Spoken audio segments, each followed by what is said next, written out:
Om Ajnanatimirandhasya Jnananjanishalaakaya Chakshurunmilitam Yena Tasmai Shri Gurave Namaha. Nama Om Vishnupadaya Krishna Presthaya Bhutale Srimate Bhaktivedanta Swamin Niti Namine. Namaste Saraswate Deve Gauravani Pracharine Nirvishesha Shunyavadi Paschatya Deshatarine. Jaya Shri Krishna Chaitanya Prabhu Nityananda Shri Advaita Gadadhara Srivasadi Gaura Bhakta Vrinda. Hare Krishna Krishna Krishna Hare Hare Hare Rama Rama Rama Hare Hare. Om Namo Bhagavate Vasudevaya. Narayanam Namaskritya Naram Chaiva Narottamam Devim Saraswatim Vyasam Tato Jayamudirayet. In this session, we'll be discussing the 25th verse of the second chapter of the first canto of Srimad-Bhagavatam. Bhejire munayo athagre bhagavantam adhokshajam sattvam vishuddham kshemaya kalpante yenutaniha. The translation is as follows.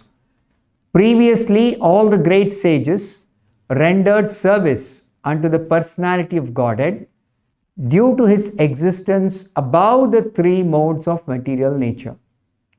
They worshipped him to become free from material conditions and thus derive the ultimate benefit. Whoever follows such great authorities is also eligible for liberation from the material world. That's the translation of the verse. It's a long translation.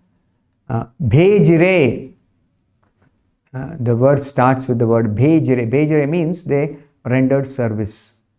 Munayaha, the great sages. Agre, previously. That means this rendering service to the Supreme Lord, Bhagavantam Adhokshajam, to the Transcendental Lord, rendering devotional service is not a new thing.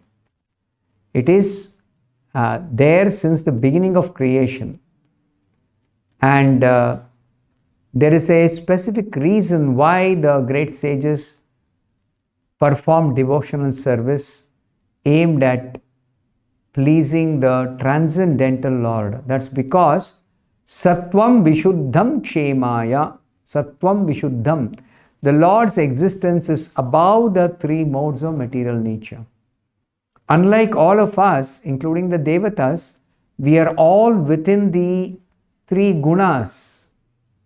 Only the Supreme Lord and his pure devotees are above the three gunas, are outside the influence of three gunas. And why did they do so? Kshemaya kalpante.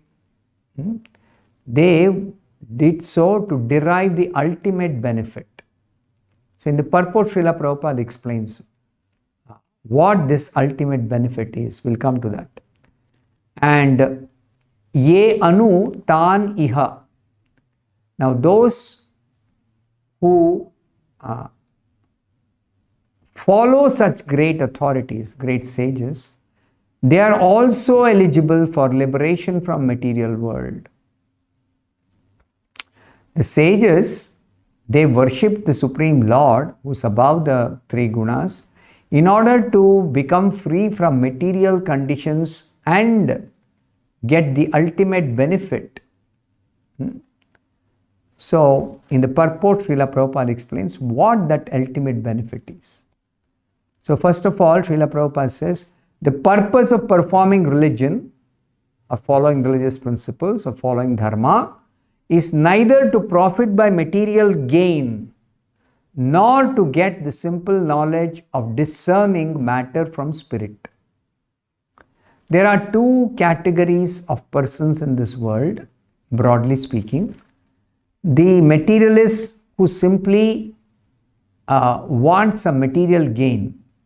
Either they want material gain by whatever activities they do outside of religion, or even while following religious principles, such materialists They want to get material gain by practicing religious principles. So Prabhupada is expressly particularly telling the purpose of following religious principles or following dharma is neither to profit by material gain. It is not for getting some material gain. No.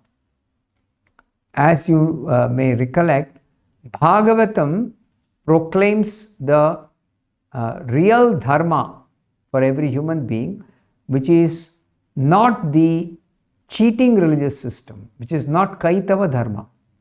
Bhagavatam rejects Kaitava dharma, rejects materially motivated religious systems. So materially motivated religious system means the people who perform religion for the sake of getting some material gain.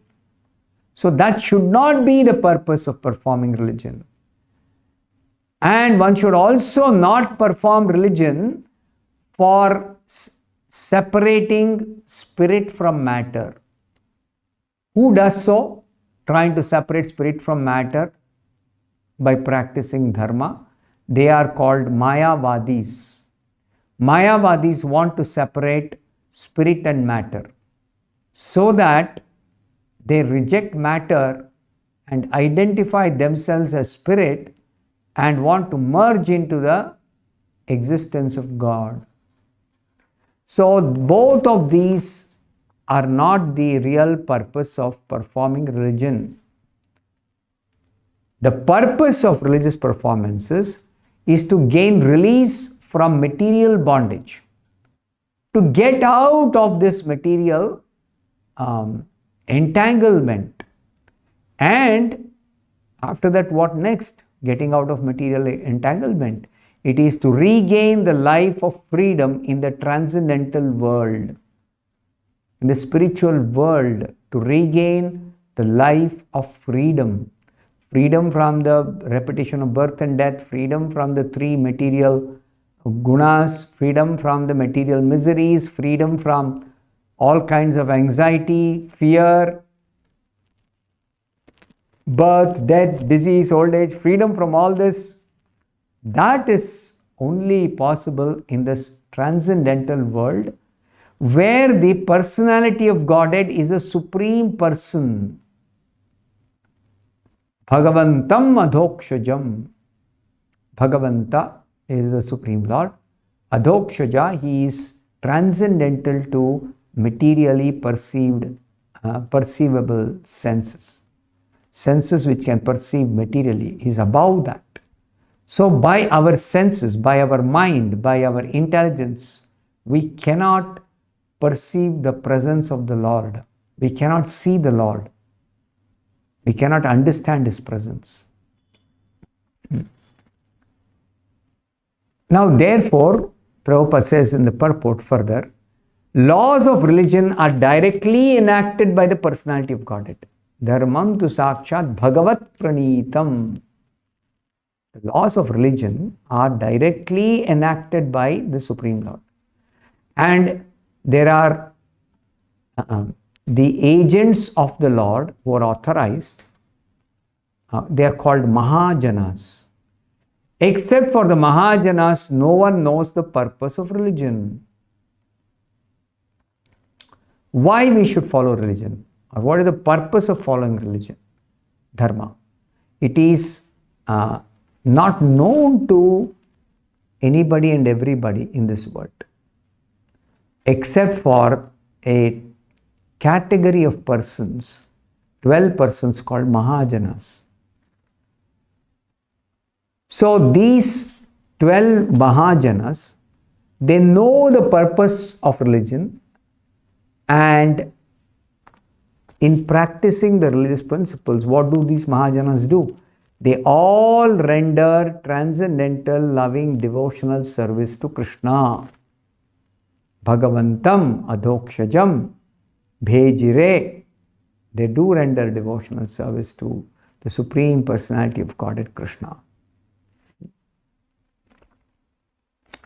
Now it is described that anybody who wants to get out of this material entanglement, and they want to get the ultimate benefit. What is that ultimate benefit? That is to actually gain the life of freedom in the spiritual world in association with the transcendental personality of Godhead. That is the ultimate benefit. So to get that ultimate benefit, anybody who follows the Mahajanas, the great sages, the great authorities, they can get the ultimate benefit. They can get freedom from this material entanglement or material existence. Now in the Bhagavatam, in the 6th canto, it is said, there are 12 Mahajanas in this universe. Swayambhu, Naradaha, Shambhuhu, Kumaraha, Kapilaha, Manuhu. First three mentioned are Swayambhu is Lord Brahma, Narada is Narada, the great saintly person, and Shambhu is referring to Lord Shiva. And then three more mentioned in the second line of this verse, Kumaraha, Kapilo, Manuhu. Kumaraha is referring to the 4 Kumaras, the 4 Sanas, Sanaka, Sanatana, Sanandana, Sanat Kumara, 4 Kumaras.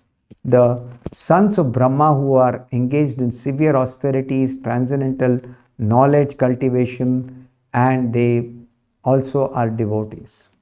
So those Kumaras, Kapila is the son of one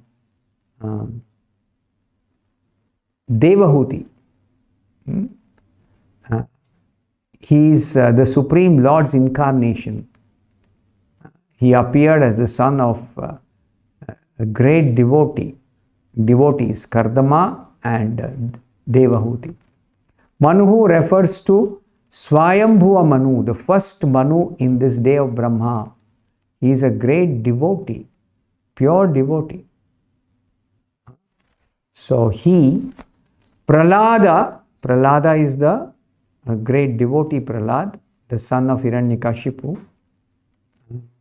Janaka is the father of Sita Devi, who was the consort of Lord Rama in this material world when Rama appeared.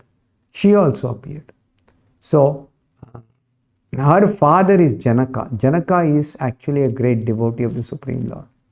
Bhishma is also a great devotee, the grandfather of the Pandavas and Kauravas. Bali refers to Bali Maharaj, who is the incarnation of the Lord. Bali Maharaj is a great devotee. And the Lord appeared as an incarnation called Vamana in order to favor the demigods. But in the process of favoring the demigods, the Supreme Lord glorified Bali Maharaj, the great devotee. Then Vyasaki is the son of Vyasadeva, that is Shukadev Goswami. He is also called Vyasaki. So, son of Vyasadeva is Shukadev Goswami. He is also one of the Mahajanas. And finally, Vayam refers to Yamaraj, who is speaking this verse. Vayam means Yamaraj himself. So 12 Mahajanas, Dwadashaite Vijanimo Dharmam Bhagavatam Bhata. Dwadashaite, these 12 personalities, they actually know what are the principles of religion. They properly know what are the principles of religion. Guhyam Vishuddham Durbodham. This religious principles is Guhyam. It is confidential. Vishuddham. It is not contaminated by any material gunas. It is transcendental to the material nature. Vishuddham and Durbodham, not easily understood by everybody. Not easily understood.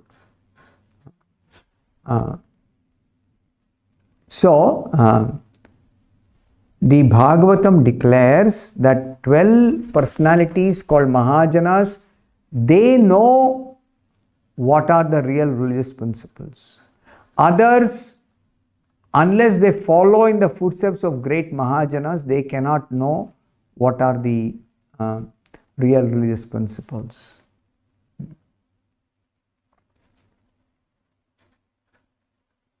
And this Bhagavata Dharma is described as a surrender unto the Supreme Lord and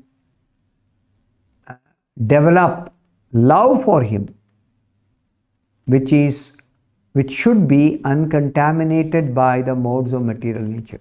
We should be pure love for Krishna, Krishna Prema. So that pure love for Krishna is already there in our heart. We simply have to awaken it by the right process of hearing and chanting. So then when our